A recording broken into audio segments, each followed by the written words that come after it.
আসসালামু আলাইকুম সবাইকে। আর নতুন গরুর ব্লগে ওয়েলকাম করতেছি। এই গরুটা ছোট গরু।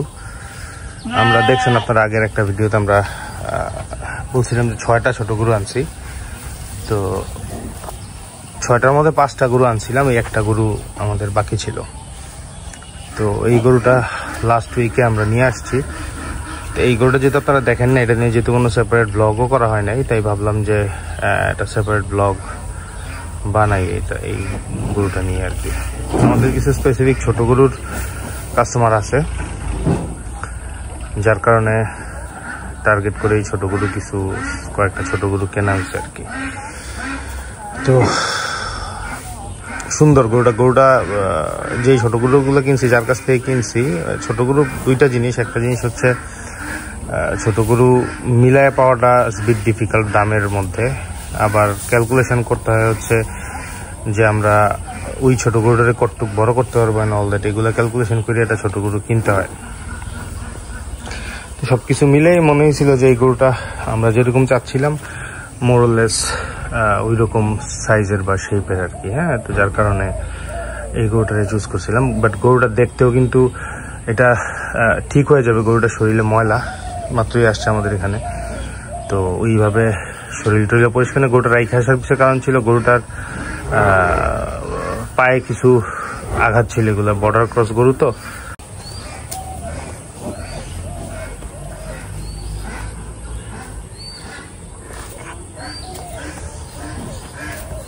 বর্ডার ক্রস গরু হওয়ার কারণে যেটা হয়েছে, যেগুলায় শরীরে বিভিন্ন জায়গায় দেখছেন, আগের গরুটাও দেখছেন আমাদের যে ভুট্টি গরুটা, ওই গরুটার বডিতেও চামড়ার উপরে কিছু আঘাত ছিল। তো এগুলো স্বাভাবিকভাবেই থাকে, কারণ এই বর্ডার ক্রস গরুগুলো এই জিনিসটা খুব ইউজুয়াল। তো মাশাআল্লাহ গরুটা খুব সুন্দর হয়েছে। ফেস টেসও মানে দেশি গরুর মতো হিসাব, মানে সুন্দর অনেক ফেস টেস সবকিছু মিলায়। তো এমনিতে আপনার 6টা গরু নিছিলাম আমরা। তো ওই কম্প্যারিজনে এইটার দাম 65,000-এর মতো পড়ছে। গরুটা 2 দাঁত। তো চুজটাও মোটামুটি মাংস, যেহেতু দাঁত হয়ে গেছে, ইনশাল্লাহ গরুটার শরীরে মাংস লাগবে এখন। তো মাংস লাগলে ইনশাল্লাহ দেখা যাবে যে গরুটা ভাল লাগবে আর কি দেখতে অনেক। পাছা টাছা গুলায় অনেক কাজ করার জায়গা আছে আমাদের ইনশাল্লাহ। এখন দেখা যায় যে দেখেন গরুটার মানে যখন শরীরটা একটু মাংস লাগবে, যখন গাটা পরিষ্কার থাকবে, তখন দেখা যাবে যে গরুটা দেখতে অন্যরকম ভালো লাগবে। উপরটা ব্রাউনিশ ব্ল্যাক, আর হচ্ছে নিচের পোর্শনটা হচ্ছে আপনার হোয়াইট। তো দেখতে খুব ভালো লাগবে। মানে জোর করে পাকড়া বললে, অনেকে বলে না জোর করে যে পাকড়া গরু, এটা হচ্ছে ওই রকম জোর করে বলা পাকড়া আর কি একটা। বাট মোট কথা গরুটা স্ট্যান্ডিং, তারপরে আদার যেই মানে মুখের চাহনিটা, হ্যাঁ, কালারটা, এগুলো মিলে গরুটা খুব ভালো লাগছিল, যার কারণে এই গরুটা আসলে পছন্দ করে নেওয়া হয়েছিল আর কিছুই না। সামান্য একটু নাভি আছে, সামান্য নাভি না, এটা নাভি বলা চলে না, বাট এটারও আমরা একটা ইয়ে হিসাবে ধরছি আর কি, অ্যাডভান্টেজ হিসাবে। দেখেন গরুটা, এই যে দেখেন গরুটা স্ট্যান্ডিংটা কিন্তু খুব সুন্দর। গরুটা যে তাকাচ্ছে, মানে ছোট গরু হিসাবে স্ট্যান্ডিং দেখেন। আপনার এই ভুট্টি গরুটা আগের ভিডিওগুলো যারা দেখছেন বা যারা দেখবেন, তারা বলতে পারবেন যে আগের ভুট্টি গরুটাও কিন্তু similar standing, similar get up. মানে সিমিলার বলতে বোঝাচ্ছে হচ্ছে সৌন্দর্যটা আর কি, দাঁড়ানোর সৌন্দর্যটা, তাকায় যে গরুটা। তো এই জিনিসগুলা কিন্তু কোরবানিতে ম্যাটার করে। মানুষ একটা গরুর দেখা একদম ইনিশিয়ালি গরুটার লুকস, গরুটা যখন তাকাচ্ছে, এই জিনিসগুলো দেখে কিন্তু মানুষ গরুগুলা পছন্দ করে। সো এই জিনিসটা ম্যাটার করবে আর কি ওভারঅল। তো এই কয়েকটা জিনিস। আরও একটা গরু খুব ভালো লাগছিল, খুবই ভালো লাগছিল, একটা হাসা গরু। তো ওই গরুটাও রাখে নাই, ওরা একটা দাম বলছিলাম আমরা, ও মনে হয় এর থেকে 2,500 টাকা বেশি পাইছে, পরে বিক্রি করে দিচ্ছে। তো স্বাভাবিক ব্যাপারীরা 500, 1,000, 2,000 টাকা ওদের কাছে অনেক কিছু। তো ওই গরুটারও পায়ে একটু ব্যথা ছিল, তাই আমি বলছিলাম যে গরুটা রাইখা দিতে, সুস্থ হইলে আমার জানাইতে। তখন সে জানাইছিল, বাট জানানোর পরে যেটা বললাম আর কি, যে আমরা যেই দাম দিয়েছিলাম তার চেয়ে সে কিছু টাকা বেশি পাইছে, যার কারণে সে হয়তো দিয়ে দিছিল আর কি। তো এইটারে আমরা যে কিনছি এখানে আমরা এটা 65,000 টাকা আমাদের পড়ছে। আমি সাধারণত ভিডিওতে দাম বলি না, বাট আগের ভিডিওগুলো অনেকেই দেখলাম হার্শ কমেন্ট করছে। আসলে আপনাদের এই জিনিসটা বোঝা উচিত যে আমরা এগুলা বিজনেস পারপাসে গরুগুলা কিনা হয়। তো অনেক সময় দেখা যায় কোনো গরুতে 15-20 হাজার টাকা লস হয়, হ্যাঁ, আবার কোনো গরুতে 30-35 হাজার টাকা লাভ হইতে পারে।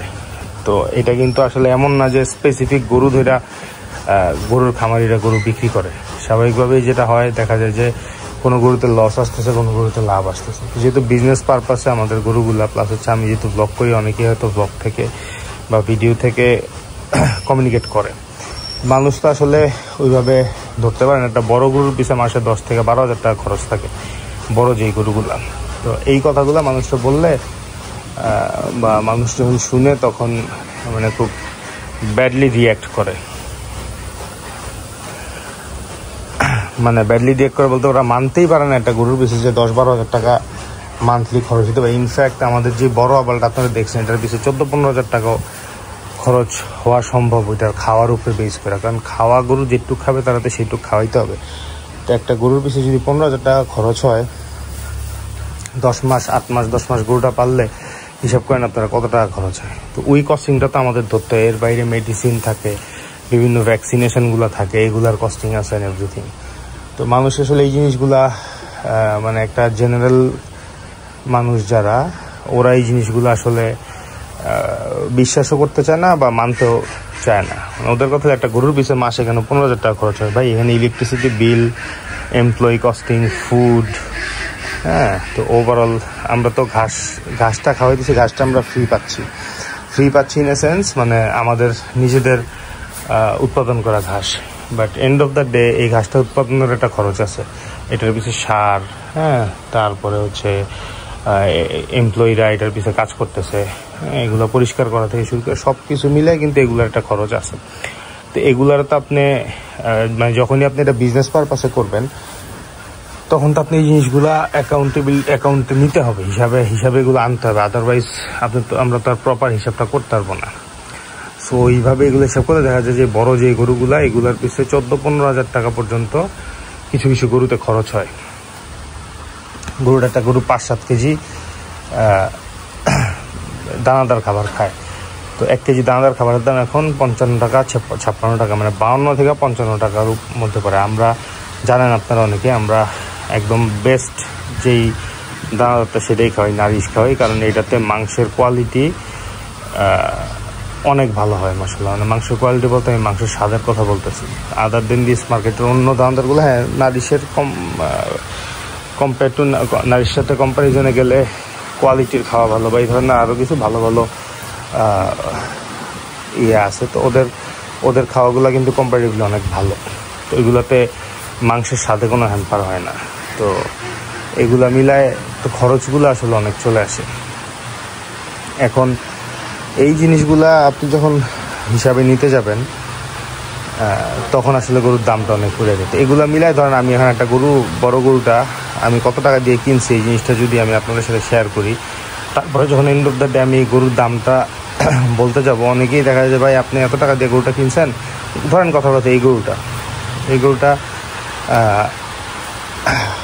আপনাকে বললাম 65,000 টাকা দিয়ে কিনছি, হ্যাঁ। এই গরুটার পিছনে একটা খরচ হবে, তো ওইটা ধরেই তো আমরা এটার ফাইনাল দামটা সেট করতে হবে দিন শেষে। তখন মানুষ বলবে ভাই এই গরুটার এত দাম, আপনি তো কিনছেন 65,000 টাকা দিয়ে, পালছেন হচ্ছে 7 মাস, তাহলে এত দাম কেমনে হইল, হ্যাঁ। তো তখন মানুষকে এগুলো বোঝানো ডিফিকাল্ট। তারপরেও এই গরুটা নিয়ে কথাবার্তা, এই গরুটার দাম বলা, একদম ভিডিওতে স্পেসিফিক্যালি দাম বলার কিছু দুজন সেই গরুটা নিয়ে কথাবার্তা হচ্ছে। এটা কেনার পরপরই আমার গ্রুপে কিছু ভিডিও দিয়েছিলাম, ওইগুলো থেকে একজন পছন্দ করছে, তো অলরেডি কথাবার্তা হচ্ছে। তো এই জন্যই মূলত দামটাও শেয়ার করলাম আর কি, আদারওয়াইজ হয়তো এটার দামটা বলতাম না। বাট আমি বলি, অনেকে যারা খামারের সাথে সংযুক্ত আছে, ওরা যারা আমাকে নক করে বা জানতে চায়, তাদেরকে আমি অবশ্যই দাম বলি, কেন বলবো না। ইনফ্যাক্ট আপনারাও যদি কেউ স্পেসিফিক্যালি দাম জানতে চান আমি অবশ্যই বলবো, বাট এই একটা রিকোয়েস্ট থাকবে যে কেউ এইটা নিয়ে পরে কোনো হার্শ কমেন্ট করবেন না, যে বিক্রির সময় আর কি, ভাই এত টাকা একটা গরু বিক্রি করলেন। আসলে একটা গরু কেনার পরে ওইটার পিসের ওভারঅল কস্টিংটাই গরুর দামের সাথে অ্যাড হয়, তারপরে যায় আমাদের প্রফিট। সো এইসব কারণে আসলে খামারিরা ভিডিওতে, যেহেতু খামারটা তো আসলে এগুলো তো শখের জিনিস, এমন না যে খামারি আমার পেশা বা আমাদের পেশা, তো মূলত শখ থেকেই তো করা। তো এইখানে তো আপনি মানে ওভারঅল শখটার কারণেই এই জিনিসটাতে আসে, এমন না যে আহামরি লাভ। আসলে মানুষ মনে করে গরুর খামার, মাছের খামার অনেক লাভ, বাট ব্যাপারগুলো কিন্তু আসলে এরকম না, মানে যতটা বাইরে থেকে মনে হয় বাস্তবতাটা ইজ ভেরি ডিফারেন্ট। তো বাইরে বৃষ্টি শুরু হয়ে গেছে, এই যে।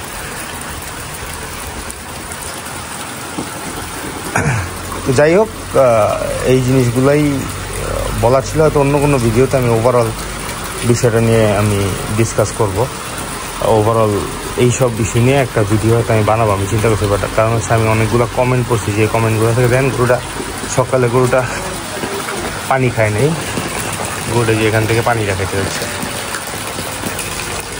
তো আমি ওভারঅল এই বিষয়গুলো নিয়ে হয়তো আমি কোনো একটা ভিডিওতে ডিসকাস করবো ইনশাল্লাহ, তখন হয়তো এই ব্যাপারগুলো আরও আপনাদের কাছে ক্লিয়ার হবে। যাক, মূলত টার্গেট ছিল এই গরুটা দেখানো।